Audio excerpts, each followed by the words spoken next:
السلام علیکم ورحمۃ اللہ وبرکاتہ۔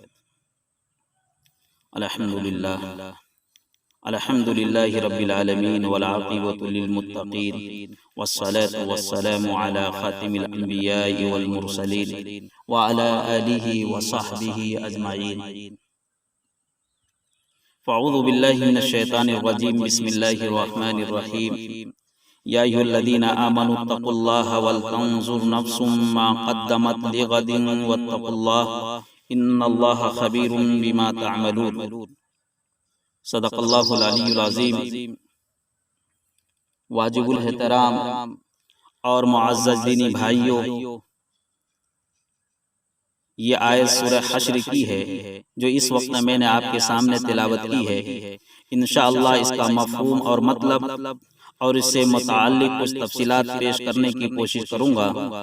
اللہ تعالیٰ میری مدد فرمائے اور ایسی باتیں زبان پر جاری فرمائے جو ہم سب کے لیے مفید و نافع ہو اور ہدایت کا ذریعہ بنے، اور اللہ تعالیٰ ہم سب کو عمل کی توفیق عطا فرمائے اور ہم سب کی مغفرت اور نجات فرمائے۔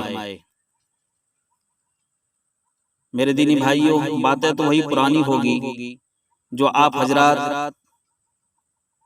حضرت امام صاحب اور دیگر علماء کرام سے سنتے رہتے ہیں، لیکن ایک بات ذہن نشی کر لیں کہ ہم اور آپ یہ نیت کر کے بیٹھیں، بلکہ ہر دینی مجلس میں یہی نیت کر کے شرکت فرمائے کریں کہ جو باتیں ہم سنیں گے اگر ان پر ہمارا عمل ہے تو ہم اس پر الحمدللہ کہیں گے، اللہ پاک کا شکر ادا کریں گے اللہ نے اس پر عمل کی توفیق عطا فرمائی۔ اللہ تعالیٰ کا شکر ادا کریں گے تو اللہ تعالیٰ اور زیادہ توفیق عطا فرمائیں گے۔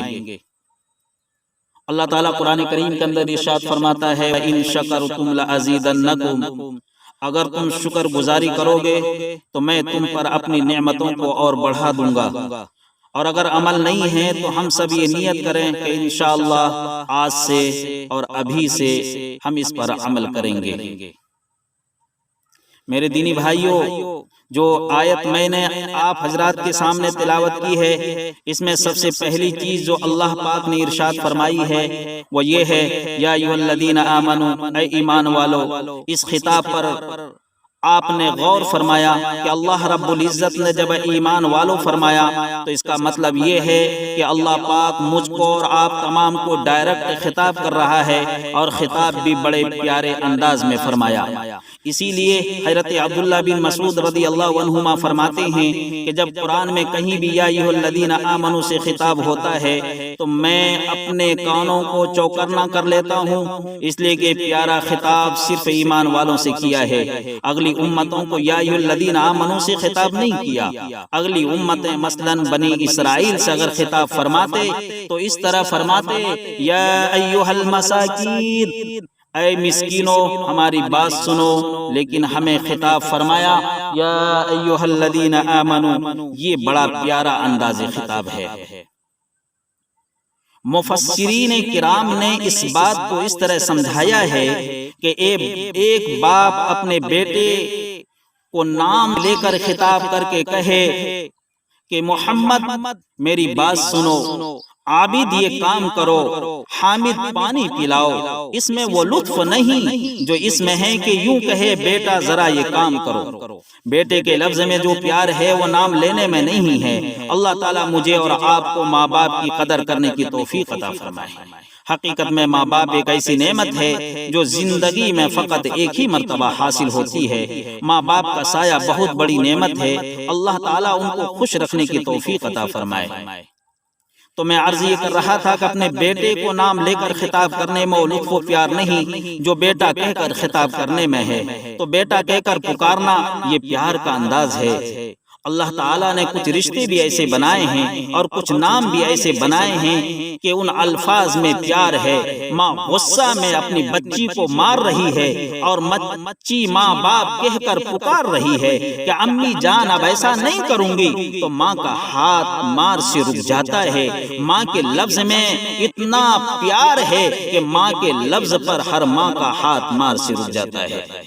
اس کے بعد ارشاد فرمایا اتقوا اللہ، اللہ سے ڈرو۔ تقوی کی اضافت جب اللہ تعالیٰ کی طرف کی جاتی ہے تو اس کا معنی ہوتا ہے ڈرنا، یعنی اللہ تعالیٰ کے احکام کی خلاف ورزی کرنے سے ڈرتے رہنا۔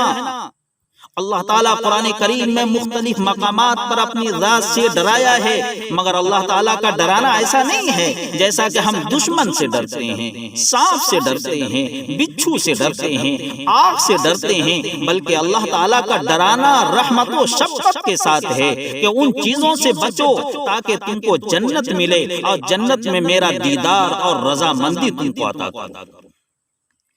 آپ نے کبھی قرآن کریم کی اس آیت میں غور کیا ہوگا، اللہ تعالیٰ قرآن کریم کے اندر ارشاد فرماتا ہے فَبِأَيِّ آلَاءِ رَبِّكُمَا تُكَذِّبَانِ، اے جنو انس تم اپنے رب کی کون کون سی نعمتوں کے منکر ہو جاؤ گے۔ سورہ رحمان میں یہ آیت ہے، اس سورت کو عروس القرآن کہا گیا ہے کیونکہ اس کو فَبِأَيِّ آلَاءِ رَبِّكُمَا تُكَذِّبَانِ سے سجایا گیا ہے۔ اللہ تعالیٰ پوچھتے ہیں کہ اے انسانوں اور جناتوں تم میری کون کون سی نعمتوں کو ٹھکراؤ گے اور انکار کرو گے۔ اللہ تعالیٰ نے اس سورت میں بہت سی نعمتیں ذکر کی ہے اور ہر نعمت کے بعد فَبِأَيِّ آلَاءِ رَبِّكُمَا تُكَذِّبَانِ فرمایا ہے۔ یہ تو سمجھ میں آنے والی بات ہے، لیکن دوسرے رکن میں عذاب کا ذکر ہے، وہاں بھی فَبِأَيِّ آلَاءِ رَبِّكُمَا تُكَذِّبَانِ ذکر کیا ہے، اور کہیں قیامت کا ذکر کیا ہے تو اس کے بعد بھی فَبِأَيِّ آلَاءِ رَبِّكُمَا تُكَذِّبَانِ کا ذکر کیا ہے۔ جیسے اللہ تعالیٰ نے ارشاد فرمایا فَإِذَا انشَقَّتِ السَّمَاءُ فَكَانَتْ وَرْدَةً كَالدِّهَانِ، جب آسمان پھٹ جائے گا اور ایسا سرخ ہو جائے گا جیسے سرخ چمڑا۔ اس آیت میں قیامت کا ذکر ہے، اس کے بعد بھی فَبِأَيِّ آلَاءِ رَبِّكُمَا تُكَذِّبَانِ ذکر کیا ہے۔ اس کے بعد فَيَوْمَئِذٍ لَا يُسْأَلُ عَنْ ذَنبِهِ إِنسٌ وَلَا جَانٌ، اس میں بھی قیامت کے دن کسی انسان یا جنات کو اس کے گناہ کے بارے میں پوچھیں گے نہیں۔ جب ہمارے سامنے پیشگی ہوگی، یہ بظاہر نعمت نہیں ہے، پھر بھی اس کے بعد فَبِأَيِّ آلَاءِ رَبِّكُمَا تُكَذِّبَانِ کا ذکر ہے۔ کیوں نہیں پوچھیں گے؟ اس دن ہم مجرموں کو ان کے چہروں سے پہچان لیں گے۔ یُعْرَفُ الْمُجْرِمُونَ بِسِیمَاهُمْ فَیُؤْخَذُ بِالنَّوَاصِی وَالْأَقْدَامِ، ہم مجرموں کو ان کے چہروں سے پہچان لیں گے کہ دنیا میں کیا کیا کر کے آئے ہیں، پس انہیں سر کے بالوں سے اور پاؤں سے پکڑ لیا جائے گا۔ حضرت عبداللہ بن عباس رضی اللہ عنہما فرماتے ہیں کہ سر کے بالوں کو پیر میں باندھ دیں گے اور پکڑ کر جہنم میں ڈال دیا جائے گا۔ اور بعض مفسرین نے فرمایا ہے کہ کسی کو سر کے بال سے پکڑ کر گھسیٹا جائے گا، کسی کو ٹانگیں پکڑ کر، یا کبھی اس طرح بھی کبھی اس طرح بھی، لیکن آگے پھر اللہ تعالیٰ ارشاد فرماتے ہیں فَبِأَيِّ آلَاءِ رَبِّكُمَا تُكَذِّبَانِ۔ اب یہاں بظاہر تو یہی معلوم ہوتا ہے کہ یہ نعمت نہیں، بلکہ اللہ تعالیٰ کہتا ہے اے جن و انس تم میری کون کون سی نعمتوں کو ٹھکراؤ گے۔ تو بات یہ ہے کہ یہ انداز ہے، ڈرانا ہے شفقت کے ساتھ کہ میرے بندو تم دنیا سے ایسے اعمال کر کے نہ آنا کہ کل قیامت کے دن تمہارے سر کے بال پکڑ کر یا پیر پکڑ کر جہنم میں ڈال دیے جاؤ۔ ایسے اعمال کر کے مت آنا۔ تو بتلائیے جہنم سے بچ جانا نعمت ہے یا نہیں؟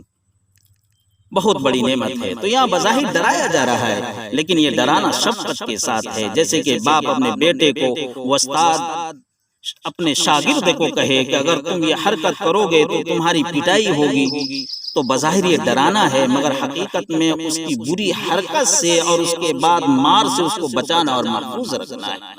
اس لیے میرے بھائی ہم ہر حال میں اللہ سے ڈرتے رہیں، ظاہر میں بھی باطن میں بھی، چھپ کر رہیں، تنہائی زندگی ہو، اجتماعیت والی زندگی ہو، انفرادیت والی زندگی ہو، ہر حال میں اللہ تعالیٰ کو حاضر اور ناظر سمجھتے ہوئے زندگی گزارتے رہیں اور اپنی گاڑی کو چلاتے رہیں، اور اپنی زندگی جب گزاریں تو قرآن و حدیث کو سامنے رکھیں، جناب محمد رسول اللہ صلی اللہ علیہ وسلم کے طریقے کو سامنے رکھیں۔ اس طریقے سے ہم اگر زندگی گزاریں گے تو یقیناً اللہ تعالیٰ ہمیں ہمیں اس دنیا کے اندر بھی کامیابی عطا فرمائیں گے، اور اس دنیا سے جانے کے بعد بھی اللہ تعالی ہمیں بے شمار نعمتیں عطا فرمائیں گے۔